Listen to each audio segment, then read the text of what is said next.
Alright guys, so I am in better spirits because I have lots of interview offers lined up for other positions because I feel like my current role has not shown or made a lot of, I will say this, like they just got a new person and she is working to improve the job environment, but I was straight up with her and said, you know, all of the things I have been having issues, and it's like she's the first person to ask us like how we feel about everything and actually try to give support.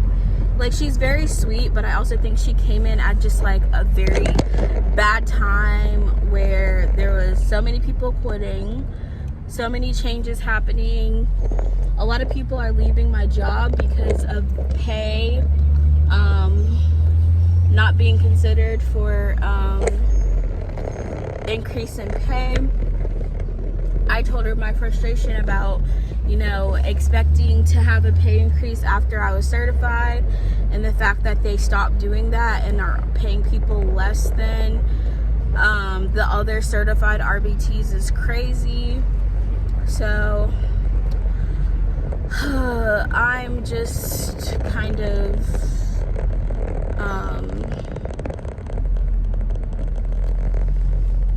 waiting to get something maybe better suited.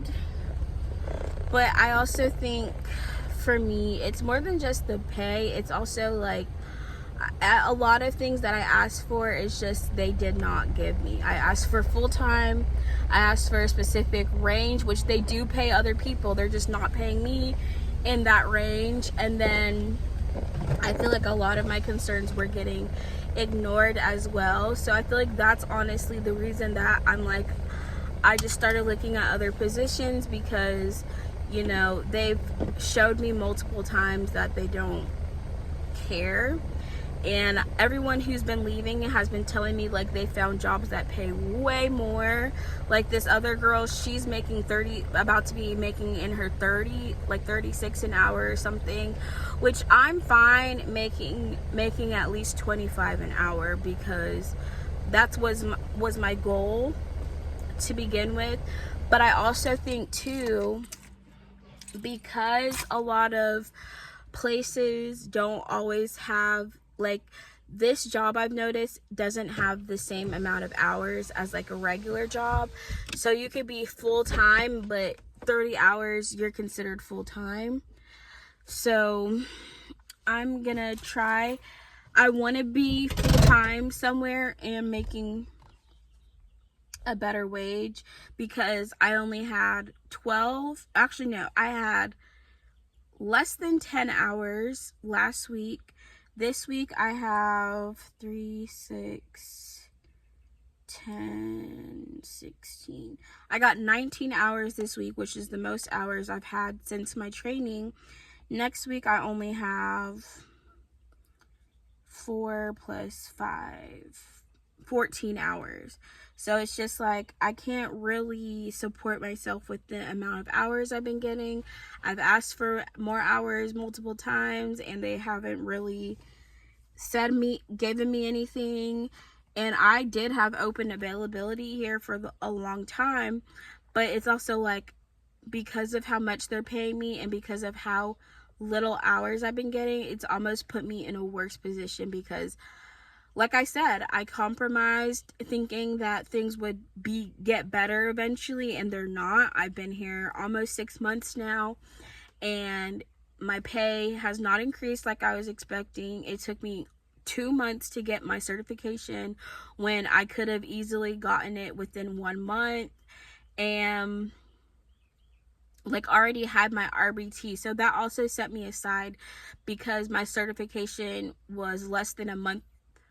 Well, it was more than a month ago now, but I feel like I should have been certified way sooner, but because of their lack of organization, like me having to reach out frequently multiple times to get my exam scheduled, it was just like they pretend, I don't know. It's just, I don't want to get on here and complain about everything, but it's just like I have to choose better and do better. And instead of, you know, I asked for what I wanted and it got denied, so now I'm looking for places that actually have what I'm offer what I'm looking for. I need full-time hours. I need to be making minimum $25 an hour. Now that I have experience and now that I know there's other people making that or more at other places, I'm like, I need to I can advocate better for myself, but also just know like what it's worth and what I'm valued at. And I also just want to be able to, like I said, have the stability to save the money I need to be saved and pay off bills. And I can't do that with where I currently am, and it's not looking like that situation is going to change anytime soon. I've been asking and not been getting any results. So I'm grateful though that I've gotten at least 3 or 4 interviews lined up now, or offers I should say. I've only scheduled 2 so far, but if I even get just like 1 offer for somewhere else, at least I can have that to, you know, I'm not gonna leverage it. I'm really just gonna have to put my 2 weeks in and be like, hey, like I was really trying to consider staying here because it is a convenient location to where I currently live, but I'm not super attached with where I live right now either. And I feel like my needs are more about being able to save, maximize my savings, and pay off as much of my debt. So it's like I do really need to be making more money and in order to do that. And I feel like I don't want to keep settling for less than I can reasonably manage and less than what I feel like I deserve, which is kind of what I was talking about in my last video. Like I kept compromising because I was like, well, it could change or it could be better, but I compromised with accepting a part-time position that was an amount lower than what I wanted, and now I really didn't get a lot of improvement. That coupled with the fact that I wasn't getting paid and all the other crap my job. I felt a spider web somewhere, bruh. Alright, anyways, I'm about to do Instacart for a little bit. And yeah, we're done for the day. I feel like I've been at work all day, but I was only there for like 4 hours. But I worked in the morning, and I usually don't work until like at the afternoon, so it's weird that I got home before 2 and I have the rest of my day, so that's why we're gonna try to make some money. And yeah.